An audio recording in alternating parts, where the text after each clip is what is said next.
అదే RTV app వార్తల్ని క్షణాల్లో చదివే అవకాశం ఉంటుంది. ఒక న్యూస్ పేపర్, ఒక టెలివిజన్ ఛానల్ మీ చేతుల్లో ఎప్పుడూ ఉంటాయి. ముఖ్యమంత్రి గారు నారా చంద్రబాబు నాయుడు గారు పోలవరం ప్రాజెక్టును సందర్శించి మీడియాతో మాట్లాడారు. బహుశా చంద్రబాబు నాయుడు గారు ముఖ్యమంత్రి మొన్న అయిన తర్వాత ఇది రెండవసారి ఆయన పర్యటన తర్వాత ఆయన మీడియాతో చాలా సుదీర్ఘంగా మాట్లాడారు. కానీ దానిలో కొన్ని విషయాలు చూస్తే కొంత ఆశ్చర్యం వేసింది. వయసులో చాలా పెద్దవారు, అనుభవంలో చాలా పెద్దవారు, రాష్ట్రానికి అదృష్టవశాత్తు 4వసారి ముఖ్యమంత్రిగా చేస్తున్నటువంటి వ్యక్తి మాట్లాడిన ప్రతి మాట కూడా అసత్యాలతో కూడుకున్నటువంటి మాటలు మాట్లాడారు. ఎందుకంటే నేను అద్యాంతం ఫాలో అయ్యాను. మాజీ ఇరిగేషన్ మంత్రిగా ఆ ప్రాజెక్టులో ఏం జరిగిందో నేను 2.5 సంవత్సరాల పాటు ప్రత్యక్షంగా చూశాను. అంతకుముందు జరిగినటువంటి విషయాలను కూడా సమగ్రంగా తెలుసుకున్నాను. మళ్ళీ ఇప్పుడు జరుగుతున్న విషయాలను కూడా తెలుసుకునే ప్రయత్నం చేస్తున్నాను.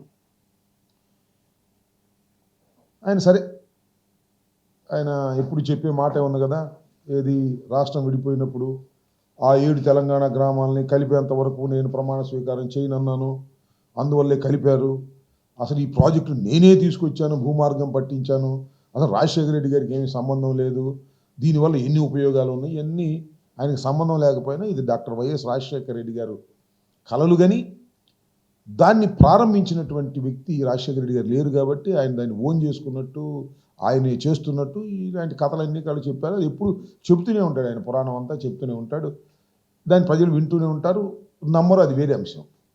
ఇక్కడ విషయం ఏంటంటే 2014-19 వరకు రాత్రి పగులు పనిచేశారంట. ఎక్కడ రాత్రి పగులు పనిచేశారు అసలు మీరు? 2014లో రాష్ట్రం విడిపోయిన తర్వాత మీరు కొంతకాలం పనులే చేయలే, బేరసారాలు ఆడారు. కేంద్రం చేయవలసినటువంటి ప్రాజెక్టుని టోటల్గా కేంద్రం తీసుకోవాలి, కేంద్రమే ఖర్చు పెట్టాలి, కేంద్రమే చేయాలి, అలాంటి ప్రాజెక్టుని మీరొద్దు మేము చేస్తామని చెప్పి బతిమలాడి బామాలి తీసుకున్నారు మీరు. అది చరితాత్మకమైన తప్పిదం మీరు చేశారు. పైగా 16లో తీసుకుంటూ 13-14 రేట్లతో మేము పూర్తి చేస్తామనేటువంటి మాటతో మీరు తీసుకుని పెద్ద తప్పిదం చేసినటువంటి వ్యక్తులు మీరు, నారా చంద్రబాబు నాయుడు గారు. అదేమంటే స్పిల్ గేట్లు మేమే అమర్చామని చెప్పారు. స్పిల్వే గేట్లు ఉంటాయి కదా, ఆ గేట్లు మేమే అమర్చామని చెప్పారు. నవ్విపోతారు. ఎందుకు ఇంత పశ్చిమాబద్ధం ఆడుతున్నారు? అసలు స్పిల్వేనే మొత్తం పూర్తి చేయలేదు మీరు. గేట్ల సంగతి దేవుడు ఎరుగు. స్పిల్వే టాప్ అసలు పూర్తి కాల, పునాదులు కొద్దిగా పైకి వచ్చింది. మేము వచ్చిన తర్వాత పునాదు నుంచి పైకి తీసుకొచ్చి ఇప్పుడు చంద్రబాబు నాయుడు గారు వెళ్ళారే స్పిల్వే మీదుగా కార్లు వేసుకొని, దాన్ని మేము పూర్తి చేశాం. స్పిల్వే గేట్లు మేము అమర్చాం. వైఎస్ఆర్ కాంగ్రెస్ పార్టీ అధికారంలోకి వచ్చిన తర్వాత అమర్చాం. కానీ చంద్రబాబు నాయుడు గారు ఏంటంటే స్పిల్వే కొద్దిగా పైకి లేవగానే పెద్ద రేకు తీసుకొచ్చి అక్కడ పెట్టి భజన చేశారు. ఎందుకు ఇంత పచ్చి అబద్ధాలు ఆడుతున్నారు? అంటే మీకు మీడియా బలం ఉందని, మీకు చెప్పేటటువంటి ఛానల్స్ ఉన్నాయని, రాసేటటువంటి పత్రికలు ఉన్నాయని పచ్చి అబద్ధాలు చెప్పడానికి are you not feeling shy? మేము చేసిన పనులు మీరు చేసామని చెప్పుకునేటువంటి కార్యక్రమం మీరు ఇవాళ చేస్తున్నారు. అదేమంటే 72% అంటాడు. ఎక్కడి నుంచి తీసుకొచ్చాడు లెక్క నాకు అర్థం కాల. 72% పూర్తి చేశాం. 72 కాదు, 50% కూడా మీరు పూర్తి చేయలే. ఇది వాస్తవం. నేను ప్రత్యేకంగా చెప్పాల్సిన అవసరం లేదు. కానీ మొన్న ఈ మధ్యనే ఆయన ప్రభుత్వం వచ్చిన తర్వాతే నిపుణుల కమిటీ వచ్చి వెళ్ళింది. కెనడాకు సంబంధించిన వారిద్దరు, అమెరికాకు సంబంధించిన వారిద్దరు, ప్రపంచంలోనే ప్రాజెక్టుల మీద పెద్ద అవగాహన కలిగినటువంటి వ్యక్తులు వాళ్ళు వచ్చి పరిశీలించి చాలా స్పష్టంగా చెప్పారు ఇవన్నీ తప్పులు చేశారు. ఎవరు తప్పులు చేశారు? చంద్రబాబు నాయుడు గారు అధికారంలో ఉన్నప్పుడు 2014-19 మధ్యలోనే తప్పిదాలన్నీ జరిగాయని చెప్పారు. ఇంకో మాట అంటాడు చంద్రబాబు నాయుడు గారు, అబద్ధం, అసత్యం. అవలీలగా చెప్పగలిగినటువంటి సామర్థ్యత కలిగినటువంటి వ్యక్తి ఈ భారతదేశంలో ఎవరన్నా ఉన్నారంటే పొలిటీషియన్స్లో అది నారా చంద్రబాబు నాయుడు గారు అని చెప్పడంలో ఏ విధమైన సందేహం లేదు. ఏమంటాడు, అధికారంలోకి మేము వచ్చిన తర్వాత అంట కాంట్రాక్టర్ని మార్చేసామంట, కాంట్రాక్టర్లు మార్చేయటం వల్లనే డయాఫ్రమ్ వాల్ కొట్టుకుపోయిందట అనేక సార్లు చెప్పాను నేను. చంద్రబాబు నాయుడు గారు విన్నారు, అప్పుడు దేవినేని ఉమా గారు విన్నారు, ఇప్పుడు నిమ్మల రామానాయుడు గారు వింటున్నారు. డయాఫ్రమ్ వాల్ కొట్టుకుపోవడానికి గల కారణం ఏమిటి? Question mark. ఆలోచించమని మనం చేస్తున్నా. ఒకటే సింపుల్, కాఫర్ డ్యాములు కంప్లీట్ కాకుండా డయాఫ్రమ్ వాల్ వేశారు. అదేమంటే చంద్రబాబు నాయుడు గారు చెప్తున్నాడు డయాఫ్రమ్ వాల్ 414 రోజుల్లో పూర్తి చేశాం. ఏం లాభం?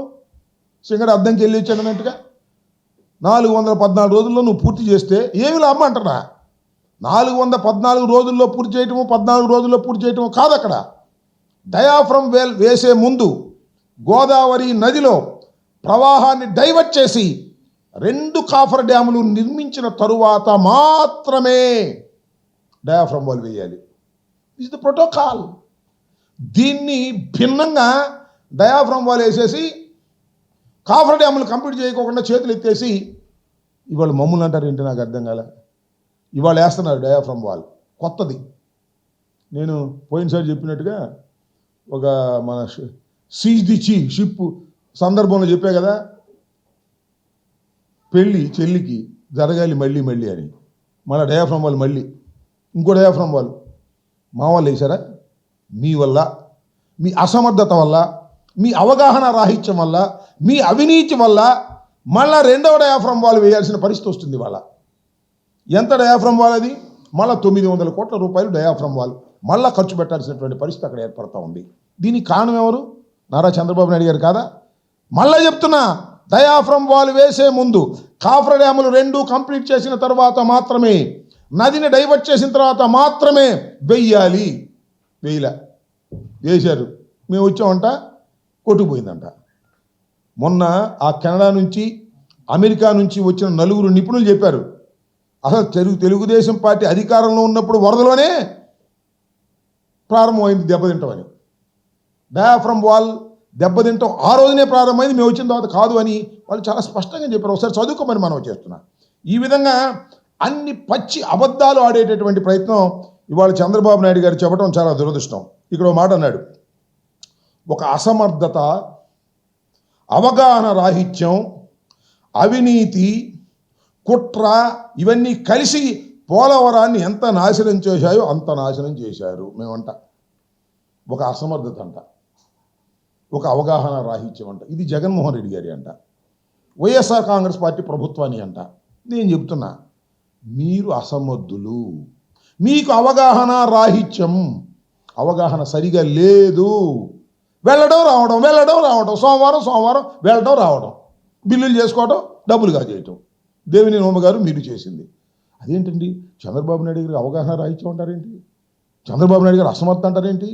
ఆయన 40 సంవత్సరాలు సీనియరు, పైగా ఇప్పటికి 3వ సారి 4వ సారి ముఖ్యమంత్రి అంటారా అని అనుకుంటారు మీరు. నేను చెప్తున్నా, అసమర్థత కాకపోతే, అవగాహన రాహిత్యం కాకపోతే నదిని డైవర్ట్ చేయకోకుండా ఎవరైనా ఏ దేశంలో అయినా వేస్తారండి డయాఫ్రమ్ వాల్. మన దేశంలో కాబట్టి సరిపోయింది, కానీ ఇలాగే ఇంకొక దేశంలో ఎక్కడ జరిగితే ఈ నష్టానికి ప్రాసిక్యూట్ చేస్తారు, ఉరి కూడా వేస్తారని మనం చేస్తున్నాం. ఇంత దుర్మార్గంగా చేసి ఇవాళ జగన్మోహన్ రెడ్డి గారి మీద అధికారంలో లేవు కాబట్టి, మాకు పత్రికల్లో రాసే పత్రికలు తక్కువ ఉన్నాయి కాబట్టి, మీకు మీడియా బలం ఎక్కువ ఉంది కాబట్టి అబద్ధాలుగా పుంకాలుగా చెప్పి జనాన్ని నమ్మించాలనేటువంటి ప్రయత్నం చేయటం చాలా దురదృష్టకరమని కూడా ఈ సందర్భంగా నేను మనవి చేస్తున్నా. అవినీతి అంట, ఎవరు అవినీతి? కుట్ర అంట, ఎవరు కుట్ర? అవినీతి మీరు, నేను అనలేదుగా. ఎవరన్నారు? మోడీ గారు అన్నారు. ఏటీఎం, ఏది ఏటీఎం? పోలవరం ఇది ఏటీఎం అని మీ ప్రధానమంత్రి గారే అన్నాడు. ఫండ్ ఇచ్చా ఆయన అన్నాడు. అవినీతి ఎవరిదండి? మాదే, మీదే. మీరు పూర్తిగా అవినీతి చేశారు, పూర్తిగా అన్యాయం చేశారు, అవగాహన రాహిత్యం చేశారు. సందు దొరికింది కదా అని చెప్పేసి జగన్మోహన్ రెడ్డి గారి మీద, వైఎస్ఆర్ కాంగ్రెస్ పార్టీ మీద బురద తల్లేటటువంటి కార్యక్రమాలు మీరు చేస్తున్నారు. ఇది తగదని కూడా ఈ సందర్భంగా నేను చెప్పదలుచుకున్నా. కేంద్ర ప్రభుత్వం ఫేజ్ 1 కింద 12,157 కోట్లు శాంక్షన్ చేసిందని చెప్తున్నారు. నిజం. దానికి కారణం వైఎస్ఆర్ కాంగ్రెస్ పార్టీ, గర్వంగా చెప్తున్నా. మేము కింద నుంచి ఫైల్ నడిపి జస్ట్ బిఫోర్ ఎన్నికలకు ముందు క్యాబినెట్లో పెట్టాల్సింది. అప్పటికి ఏఎన్స్ కుదిరింది వీళ్ళకి, వెళ్ళి లబోదిబో మీరు క్యాబినెట్లో పెట్టమాకండి, ఇప్పుడు దీన్ని శాంక్షన్ చేయమాకండి, శాంక్షన్ చేస్తే జగన్మోహన్ రెడ్డి గారికి మంచి పేరు వస్తుందేమో, ఓట్లు పెరుగుతాయేమో అని అడ్డం పడ్డారు, ఆపారు. సరే అడ్డం పడ్డారు, ఆపారు. మొన్న శాంక్షన్ చేసుకున్నారు. శాంక్షన్ చేసుకుంటే 12,157 కోట్లు ఫస్ట్ ఫేజ్కి 41.15కి శాంక్షన్ చేశారు. That is the first phase. రెండో ఫేజ్ సంగతి దేవుడు ఎరుగు, దాని సంగతి మళ్ళీ చెప్తా. 2,300 కోట్ల రూపాయలు ఆల్రెడీ రిలీజ్ అయింది. దీన్ని ఈ 12,157 కోట్లలో 2,300 కోట్ల రూపాయలు రిలీజ్ అయితే ఏం చేశారని అడుగుతున్నా చంద్రబాబు నాయుడు గారిని. మొత్తం డైవర్ట్ చేసుకున్నారు, స్టేట్ గవర్నమెంట్కి వాడుకున్నారు. ఎందుకు చెప్తున్నానంటే మమ్ములు అన్నారు. నిమ్మల రామానాయుడు గారు గుర్తుందో లేదో మీకు, జగన్మోహన్ రెడ్డి గారు కేంద్ర ప్రభుత్వం ఇచ్చినటువంటి పోలవరం డబ్బుల్ని డైవర్ట్ చేసుకున్నారు అని అవగాహన రాహిత్యంతో నిమ్మల రామానాయుడు గారు ప్రస్తుత ఇరిగేషన్ మంత్రి గారు అన్నాడు. అసలు అవకాశం లేదట. నేను ఒకసారి చెప్పి మళ్ళీ చెబుతున్నా, ఎందుకు అవకాశం లేదంటే ఈ రకంగా 2,300 కోట్ల రూపాయల అడ్వాన్స్గా రిలీజ్ చేసిన సందర్భమే వైఎస్ఆర్ కాంగ్రెస్ పార్టీ ప్రభుత్వంలో లేదు. ఎప్పుడు రీఎంబర్స్మెంట్ ఇచ్చారు. రాష్ట్ర ప్రభుత్వం 2,000 కోట్లు ఖర్చు పెడితే ఈ 2,000 కోట్లు ఖర్చు పెట్టాం బాబు, ఇగో బిల్లులు ఇవే అని మేము అప్లోడ్ చేసి వాళ్ళకి ఇస్తే వాళ్ళు డిఫరెంట్ స్టేజెస్లో పరిశీలన చేసి వాళ్ళు డబ్బులు రిలీజ్ చేస్తారు. రిలీజ్ చేస్తే అవి రాష్ట్ర ప్రభుత్వం వాడకూడదు, రాష్ట్ర ప్రభుత్వం పెట్టుబడి పెట్టింది కాబట్టి. దీనికి ఇంతవరకు సమాధానం చెప్పలా ఎవరు? నిమ్మల రామానాయుడు గారు. చాలా సందర్భాల్లో మైక్ ముందుకు వచ్చాడు, మీడియా ముందుకు వచ్చాడు, మమ్మల్ని అనేక రకాలుగా మాట్లాడాడు. ఇంతవరకు రాష్ట్ర ప్రభుత్వం ఖర్చు పెట్టిన డబ్బులు వస్తే అవి మేము ఖర్చు పెట్టుకుంటే దాన్ని ఎట్లా అంటారయ్యా బాబు మీరు డైవర్షన్ అని? మేము వాడుకున్నామని ఎలా అంటారు డైవర్ట్ చేసామని? ఇవాళ మీరు డైవర్ట్ చేసుకున్నారు ఆ డబ్బులు, అది వేరే అంశం. దాన్ని ఖర్చు పెట్టాల్సిన పోయి డైవర్ట్ చేసుకుని స్లోగా పనులు చేసే కార్యక్రమం చేస్తున్నారు. That is a different matter అని కూడా ఈ సందర్భంగా నేను మనవి చేస్తున్నాను. కాబట్టి చంద్రబాబు నాయుడు గారు ఇంకోటి కూడా ఇక్కడ చాలా కీలకమైన విషయం చెప్పేసరి ఆయన ఏదో 2027కి పూర్తి చేస్తాం, 2016కు పూర్తి అయిపోవాలి పనులన్నీ టార్గెట్ పెట్టారు. 72% పూర్తి అయితే మరి ఇన్నాళ్ళు ఎందుకు నాకు అర్థం కాలేదు. మా టైంలోనేమో మేమేం చేయలేదు అంటున్నాడు, మేము 3% చేస్తున్నాం అన్నాడు. ఏదో పిచ్చి లెక్కలు చెప్తున్నాడు. నేను మనవి చేస్తున్నా, వైఎస్ఆర్ కాంగ్రెస్ పార్టీ అధికారంలో ఉన్నప్పుడు 3 సంవత్సరాల పాటు అసలు పనులు చేయడానికి వీలైన పరిస్థితులు ఉన్నాయి తెలుసా మీకు? ఏంటది? కరోనా దొరకల కూలి, అయినా సరే మొత్తం నదిని డైవర్ట్ చేసి ప్రవాహాన్ని మళ్లించినటువంటి ఘనత వైఎస్ఆర్ కాంగ్రెస్ పార్టీ ప్రభుత్వానికి దక్కుతుందని కూడా ఈ సందర్భంగా నేను మనవి చేస్తున్నా. స్పిల్వేని పూర్తి చేసింది మేము, గేట్లు పెట్టింది మేము, lower copper dam upper copper డ్యాములు పూర్తి చేసింది మేము. ఇన్ని పూర్తి చేస్తే చంద్రబాబు నాయుడు మేమేం చేయలేదంట, ఆయనే మొత్తం చేశాడంట. వరల్డ్ రికార్డ్ అంటే ఏదో చెప్తున్నాడు, రికార్డే మొత్తం వేసి పారాడు సిమెంట్ బిల్లు కోసం, డబ్బులు చేసుకోవడం కోసం. స్పిల్వే ముందు కాంక్రీట్ టప వేసారు. ఏమి లేదు దానికి, వేసేయటమే. వేసేసారు, బిల్లు చేస్తున్నారు, డబ్బులు తీసుకున్నారు. ఆ నవయ్యగాతో షేర్ కలుపుకున్నారు. రామోజీరావు గారి బంధువు నవయ్యగా వీళ్ళు డబ్బులు తీసుకునే కార్యక్రమాలన్నీ చేసేటటువంటి పరిస్థితికి వచ్చి ఇవాళ మమ్మల్ని మాట్లాడేటువంటి పరిస్థితి చేస్తున్నారు.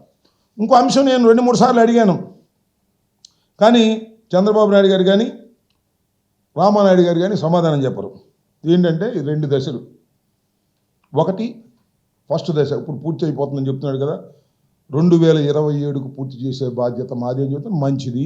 నేను ఒక మాట అడుగుతానండి, ఏమనుకోవద్దు చంద్రబాబు నాయుడు గారు, ఇంతకుముందు కూడా చెప్పారు కదా 2018కి పూర్తి చేసి ఎన్నికలకు వెళతాం అని బల్ల గుద్ది చెప్పారుగా. ఏమైంది ఆ రోజు? 2018 తర్వాత 19కి వచ్చావు, 19 ఎలక్షన్ జరిగినాయి, మీరు ఓటమి పాలయ్యారు. మేము కూడా చెప్పాం పూర్తి చేస్తామని. తర్వాత మేము చెప్పాం మీ డయాఫ్రమ్ వాళ్ళు కొట్టుకుపోయింది కాబట్టి పూర్తి చేసేదానికి సమయం చాలదని కూడా చెప్పాం. అది నిజమైంది. ఆ రోజు 2018కి పూర్తి చేస్తామని బల్లలు గుద్దినప్పుడు కూడా ఈనాడు, ఆంధ్రజ్యోతి, వాళ్ళ మీడియా దుమ్ము దులిపేశారు. ఇవాళ ముడిపేసినట్టు. ఇవాళ పేపర్లో చూస్తే ఆశ్చర్యం వేస్తుంది నాకు. పరుగులు పెడుతున్న పోలవరం అంట. ఎక్కడ పరుగులు పెడుతుందో నాకు అర్థం కాల. అయిపోయింది పోలవరం అంటున్నారు. 27కి చేస్తూ ఉన్నారు, మంచిదే చేయండి. 27కి చేయొచ్చు. అక్కడ పెద్ద పనులన్నీ మేము మా టైంలోనే చాలా వరకు పూర్తి చేసాం. మ్యాక్సిమం చేయాల్సింది డయాఫ్రమ్ వాల్ని కంప్లీట్ చేసి దాని మీద ఎర్త్ కమ్ రాక్ ఫిల్లింగ్ డ్యామును పూర్తి చేస్తే ఖచ్చితంగా నీళ్లు నిలబెట్టి నీళ్ళని 2 కాలువలకి వదలడానికి అవకాశం ఉంటుంది. This is the fact. Chandrababu Naidu గారు 2027కు చేస్తానంటాం, సంతోషం, చేయమనండి, మాకు ఈ విధమైన అభ్యంతరం లేదు, చేయడానికి కూడా అవకాశం ఉందని నేను మాజీ ఇరిగేషన్ మంత్రిగా నేను కూడా భావిస్తూ ఉన్నాను. అయితే 2 దశలు 41.15, 45.72. ఇక్కడ మొన్న చంద్రబాబు నాయుడు గారు చెప్తున్నాడు కదా, మొన్న 12,000 కోట్ల రూపాయలు విడుదల చేశారని మొదటి ఫేజ్కి. ఇక్కడ జరిగినటువంటి కుట్రనండి. చంద్రబాబు నాయుడు గారు పాపం కేంద్ర ప్రభుత్వంతో భయపడి అంగీకరించాడో తెలియదు నాకు, లేకపోతే మోడీ గారు చంద్రబాబు నాయుడు గారు మాట్లాడుకుని చేశారో నాకు తెలియదు.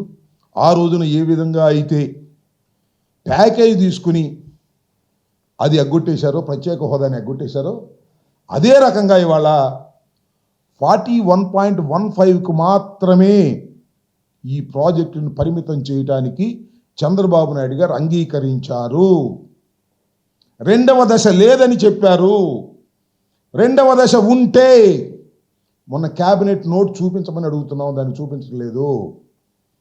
ఈ మొదటి దశతోనే పూర్తి చేసేసి మళ్ళా రీహాబిలిటేషన్కి దీనికి ఇవ్వాల్సినటువంటి 30,000 కోట్లు ఎగ్గొట్టేయాలని చెప్పేసి సింపుల్గా తప్పుకోవాలని కేంద్రం నిర్ణయించుకుంది. ఆ కేంద్రం నిర్ణయంలో చంద్రబాబు నాయుడు గారు కూడా పాత్రధారుడయ్యారు. ఇది మొత్తానికి బ్యారేజ్ కిందే చేయాలనేటువంటి ప్రయత్నం చేస్తున్నారు. ఇది చాలా దుర్మార్గమైంది. పోలవరం నిర్మాణం ఆశించింది ఇది కాదని కూడా ఈ సందర్భంగా నేను మనవి చేస్తున్నా. దానికి అనేక సార్లు చెప్పిన రామానాయుడు గారు అంటారు, అసలు మొదటి దశ 2వ దశ మీరే పెట్టారంటున్నాడు. మేం కాదు పెట్టింది, అది మాన్యువల్లో ఉండేటువంటి ప్రశ్న. మొదటి దశ చాలాసార్లు చెప్పారు, దీనికి మాత్రం సమాధానం చెప్పడు. రామానాయుడు గారు పచ్చ చొక్కా వేసుకొచ్చి ఏదేదో పిచ్చి మాటలు మాట్లాడుతున్నాడు. పచ్చ చొక్కా వేసుకుని పిచ్చి మాటలు మాట్లాడటం కాదు స్వామి, ఉన్న వాస్తవాలు చెప్పడానికి ప్రజలకు ప్రయత్నం చేయండి. చంద్రబాబు నాయుడు గారి లాగా ఆయన 100 అబద్ధాలు ఆడితే ఈ 102 ఆడుతున్నాడు. నాకు అర్థం కాల. ఇట్లా అబద్ధాలు ఆడేటటువంటి కార్యక్రమం చేయటం చాలా దుర్మార్గం అని కూడా ఈ సందర్భంగా నేను మనవి చేస్తున్నాను. మరొక్కసారి చెప్తున్నా, పోలవరం అనేది ఈ రోజున ఈ దుస్థితికి రావడానికి ప్రధానమైనటువంటి కారణం నారా చంద్రబాబు నాయుడు గారి అవగాహన రాహిత్యం, నారా చంద్రబాబు నాయుడు గారి అసమర్థత, నారా చంద్రబాబు నాయుడు గారి అవినీతి, నారా చంద్రబాబు నాయుడు గారు దీన్ని ఏటీఎంగా భావించారే తప్ప మరొకటిగా భావించలేదు. కాబట్టే ఇవాళ ఈ దుస్థితి ఈ పోలవరం ప్రాజెక్టుకు వచ్చింది. మళ్ళా చంద్రబాబు నాయుడు గారి హయాంలోనే మరింత దిగజార్చేటటువంటి పరిస్థితికి తీసుకువెళుతున్నారు. 41.15కు పరిమితం చేసి ఆంధ్రప్రదేశ్ ప్రజలకు ద్రోహం చేసేటటువంటి కార్యక్రమం చేస్తున్నారు. ఇది ఇష్టం వచ్చినట్టుగా జగన్మోహన్ రెడ్డి గారి మీద నిందలు వేయడానికి మాత్రం ప్రతి సందర్భాన్ని ఉపయోగించుకోవటం చాలా దురదృష్టకరంగా నేను భావిస్తున్నాను. ఉన్నది ఉన్నట్టుగా సాధ్యమైనంత వరకు చెప్పేటటువంటి ప్రయత్నమే మేము చేస్తున్నాం తప్ప దుర్మార్గంగా ప్రవర్తించాలని మాత్రం మేము అనుకోవటం. దిస్ ఇస్ ద ఫ్యాక్ట్స్ మాత్రమే మేము ముందు పెడుతున్నాను. ఇవాళ చంద్రబాబు నాయుడు గారు చెప్పిందంతా కూడా అసత్యాలని కూడా ఈ సందర్భంగా మీ ద్వారా రాష్ట్ర ప్రజానీకానికి వారికి కూడా తెలియపరుస్తూ ఉన్నాను. మరిన్ని వీడియోస్ కోసం ఛానల్ ని సబ్స్క్రైబ్ చేయండి. లేటెస్ట్ అప్డేట్స్ కోసం వాట్సాప్ ఛానల్ ని ఫాలో అవ్వండి. ఆ లింక్ డిస్క్రిప్షన్ లో ఉంది.